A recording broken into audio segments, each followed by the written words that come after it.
Welcome to Side Dish, just the snacks man. Today, we're roasting up some chickpeas, garbanzo beans, chickpeas, same thing, to make a really healthy and wonderful tasty snack. Now the secret is to dry them off really well. Here's two 15-ounce cans. I got them between paper towels. I'm drying them. I'm loving this. And I also have the chance to get rid of these little skins that develops on them. Looks like a contact. Your chickpeas are completely dry. Drop them into a bowl and season them up. We're going to add, for every 15-ounce can, a tablespoon of extra virgin olive oil. We're going to add a teaspoon of our favorite seasoning, which is the Dish It Out Creole seasoning.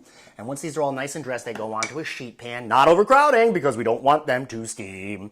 And into a 400-degree oven, they're going to go for 30 to 40 minutes. Now, at the end of the 40 minutes, shut the heat off so they completely dehydrate. And you end up with the most wonderful, yummy, roasted chickpeas, garbanzo beans you've ever laid your tongue on.